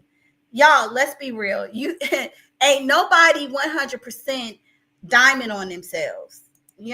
They just not. Equan says, I agree. Oh, Equan is agreeing with us. He agreeing with the ladies now. He like the ladies in the house. Okay, so he agreed with us. Y'all, we don't warm down, He's still standing on Cassie is guilty or she ain't innocent, but he agreed with us. That's what we do, Equan. We wear y'all down. That's what we do. Y'all, I see the lounge. Hey, welcome to the lounge. You guys go follow the lounge. As I said earlier, Jamil, her husband, he was in the chat. Y'all go follow her channel. Thank you for joining the lounge. We are getting ready to log up out of here. We've been on here for a minute, girl. I see you be doing some long ones too. I'm like, where'd she get the stamina to do all that? We've been talking about the Obama's marriage breaking up and the fact that she is not going to the inauguration with Obama. People all up in their marriage saying they ain't said they getting ready to get a divorce, y'all. I'm about to lie up in here. Now I'm starting to embellish, but they saying it's trouble in paradise, Chris Nicole says, y'all know I have done. I used to think I was Foxy Brown with the Il Nana because that used to be my girl. I had all the Foxys back in the day. We had the cassettes and the CDs, right? You could tell me I wasn't ill. Now Foxy Brown with Pam Grier because you're brown and you think you're Foxy, okay?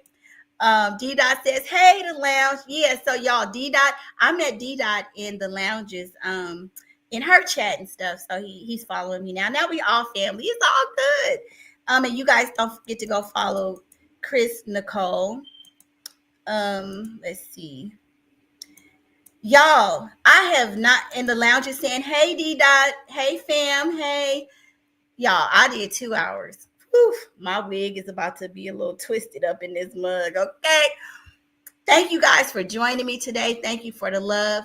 Shout out to Jamil for the shout outs and the support. I appreciate it. Y'all are truly a blessing. The lounge, thank you. I appreciate just how they have just been so supportive, because you know a lot of content creators don't do that. So I just want to shout you guys out for showing me love. I appreciate it. Thank you so much. And y'all, I'm getting ready to go do a quick wig shift, and I'll be back. Lounge, are you going to talk about Wendy Williams and her being on the Breakfast Club, because you know she was on there today? So I want to talk about that later, but I'll be over in your chat and Jamil's as well. And I'm about to, like I said, I'm about to go do a wig shift, y'all, and take a break. I'll see you guys on the next video. Bye.